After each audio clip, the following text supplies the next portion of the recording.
思乡，泪断剑眼情多长，有多痛无此想，忘了你哦。孤单魂随风荡，谁去逍遥痴情郎？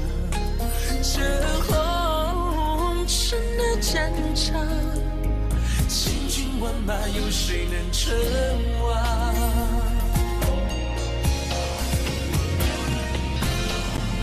多情关，谁敢闯？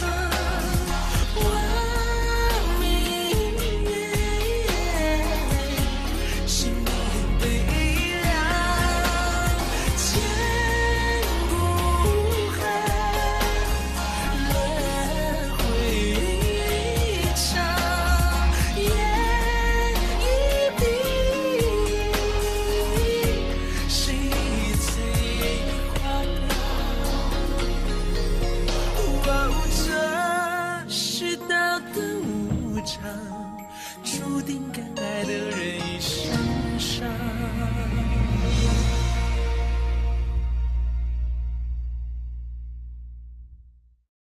昌平君、青龙计划、刺杀，这些线索就像是一块块拼图碎片，而罗网的这张拼图已经显露端倪。我们是时候去找一些帮手。张邯、甜蜜，哇，好多朱家叔叔！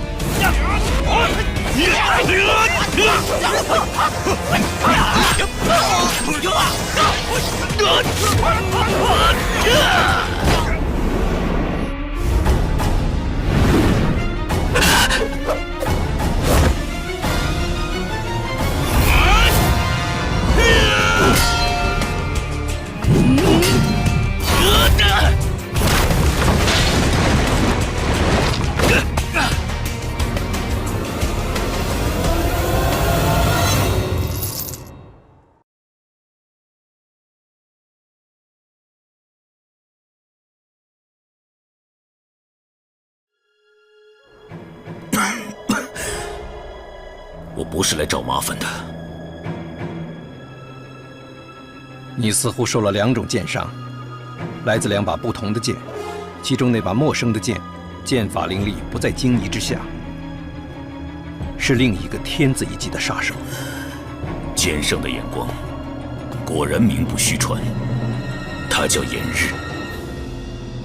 越王8剑出动了2个。看来你也是帝国的一条走狗。一个失守我饭食的大人告诉我，像狗一样活下去，才有机会活成人。那么你呢？代表帝国还是朋友？我是帝国军人，但并不会与你们为敌，因为我们有着共同的敌人。当初在市衙狱设下绞杀陷阱，现在身受重伤，如丧家之犬，却说什么共同的敌人？流沙与墨家也曾生死相搏，必要之时也能携手。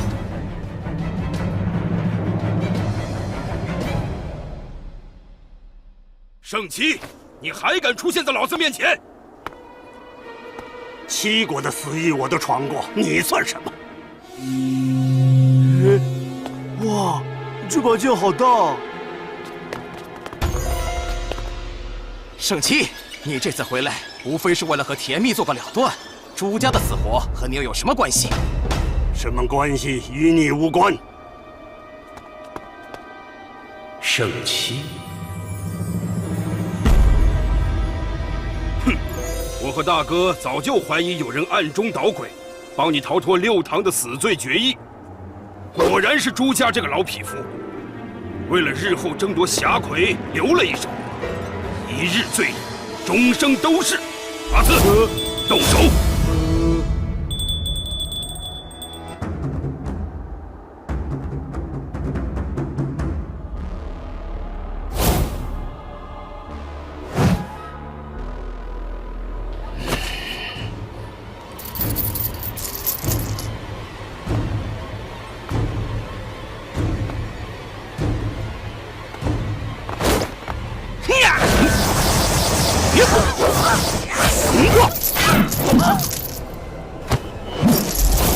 哇，二叔，幻人飞走了。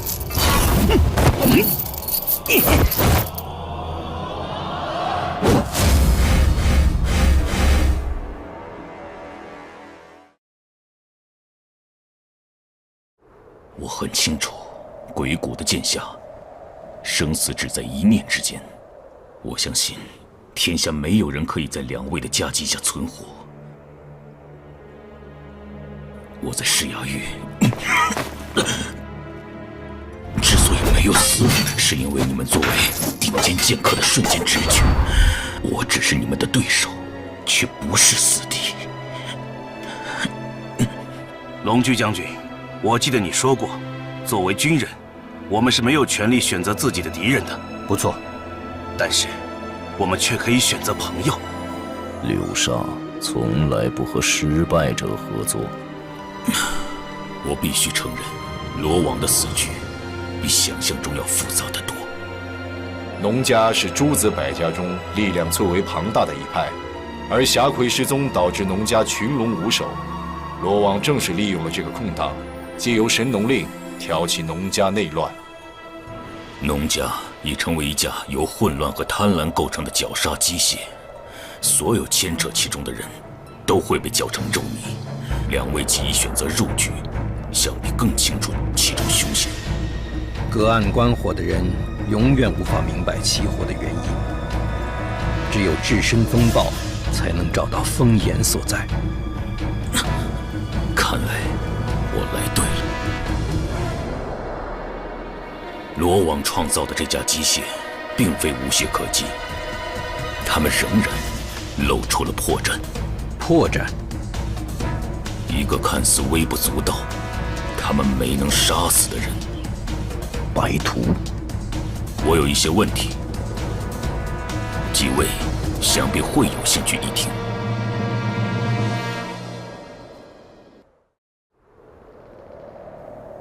原来是你，吓人家一跳。你要去炎帝六贤冢？你猜？你率领2400农家弟子伏击纵横，不但没有抓到人，连重要的人质都丢了，还有脸去见田武？输给了鬼谷传人，不丢人呀。别废话了，快跟我走！他的病又发作了，比之前更加严重。你到底能不能治？这是什么话？我们农家先祖遍尝百草，虽不如一家善于治疗各种疑难杂症，但通晓世间各味药理，则是我们的拿手好戏。可是他……可是什么？我问你，上次用药后，他的症状是不是都消失了？脸色好了，精神也回来了。这个确实，但要不是那天看那丫头奄奄一息，我才不帮你呢。记住，想要那个丫头没事，你得对我好一点。你，唉，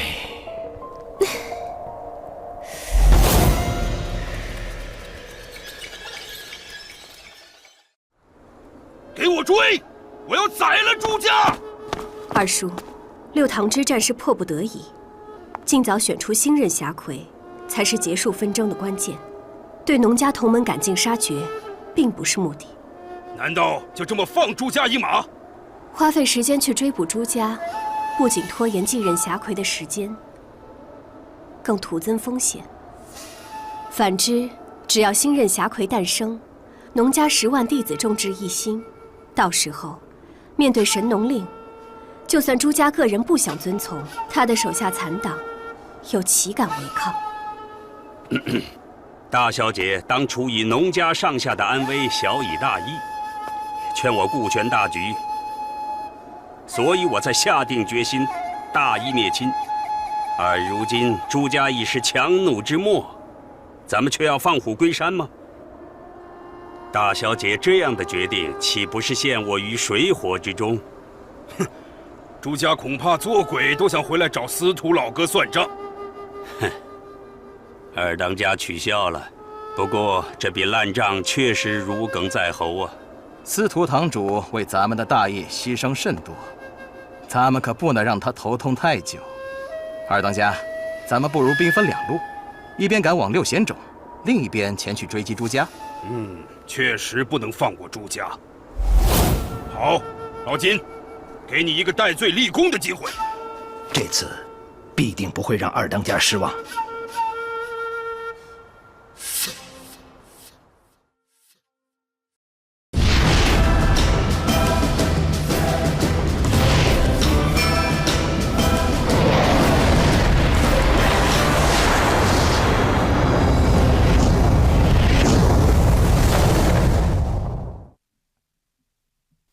虽然朱家跟刘季都已经是半个死人了，但圣七仍是个麻烦的家伙。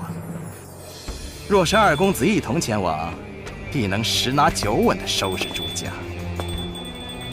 好，就这么办。其他人立刻跟我前往六贤冢。二叔，先前形势紧迫，阿次不得不出手，我也不追究。但如今田岩希望遵从父亲的意思，也希望二叔能够遵守承诺。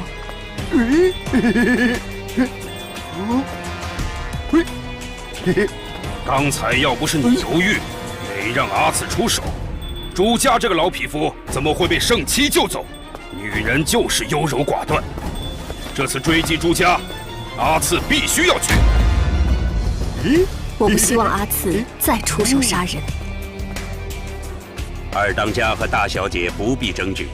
既然六堂中有4位堂主都在这儿了，咱们何不举行炎帝决呢？炎帝决？对呀，这方法好。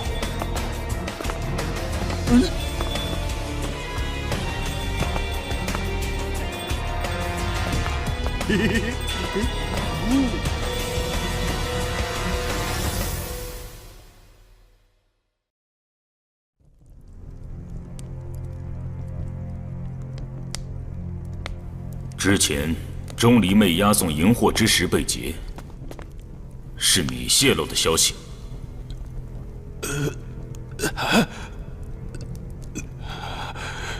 锦衣大人吩咐，让卑职带兵从落马坡行走。他说，这是给帝国叛逆分子设下的诱敌之计。诱敌之计？明知农家要劫荧惑之时，却知情不报，协助江湖势力迫害同僚，牺牲了无辜士兵的性命，这些可都是死罪。您和锦衣都是上面的人，卑职人微言轻，哪边的事情没办好，都是要掉脑袋的。哼，怕掉脑袋？经你本要杀你灭口，若不是纵横二位阻拦，你已经是个死人了。是卑职糊涂，我什么都说。经你既安排好劫持荧惑之时，那晚他去营帐，又是为何？他说事关重大，必须要再次核查荧惑之时。再次核查，就需特意让你放风。他对荧惑之时到底动了什么手脚？这卑职真不知道。荧惑之时上有什么？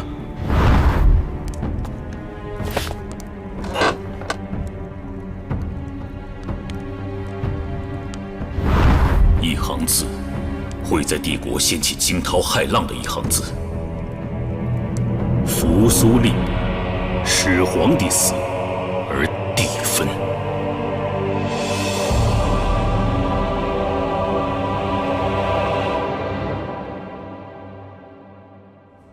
地则万物，神农不死，四月堂司徒万里，秉天地之意，主持此次炎帝决，版权之也，以民为先，为公决议，不吝忠贤。这些废话就免了吧，不能直接表决吗？这些话语记录的是当年祖先在版权之野发起决议，最终促成炎黄和睦的盛举，亦是炎帝决中追溯先贤的重要环节。二叔还是不要轻率的好。那就快点儿。大小姐既将缘由说明，事情紧急，直接表决倒也无妨。房。今日蚩尤堂田虎、烈山堂田岩、共工堂田仲以及四月堂司徒万里，4堂堂主在此，6堂过半，决议成立。决议的事项为：我打算让阿次陪着老金一起去解决朱家那帮人，大家同不同意？我反对。我能够理解大小姐的心情，但二当家的决定也是为了大局着想，我同意二当家。我也同意。炎帝诀的结果，田岩遵从。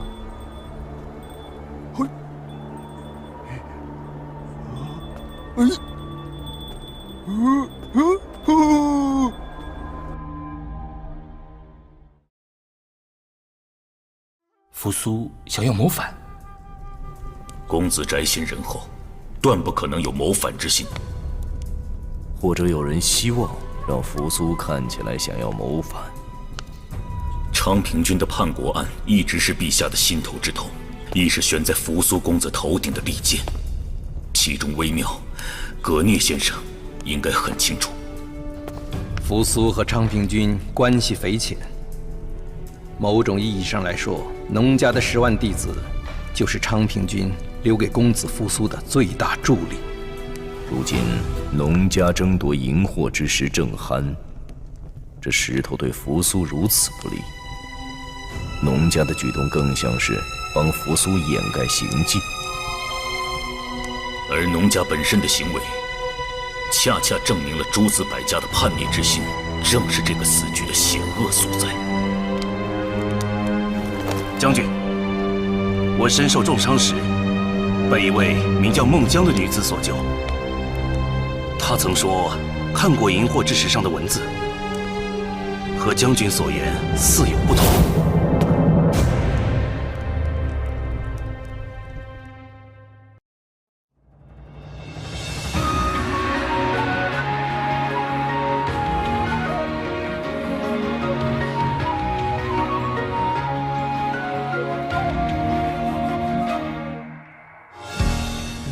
什么算拥有？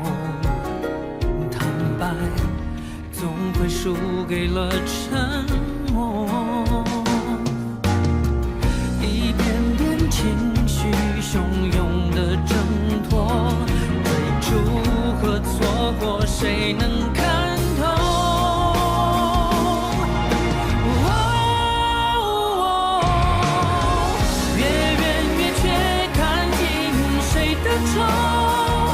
我在承受，你不懂，谁都没赢过。潮起潮落，用尽了谁的忧，你不放手，我都留，争到什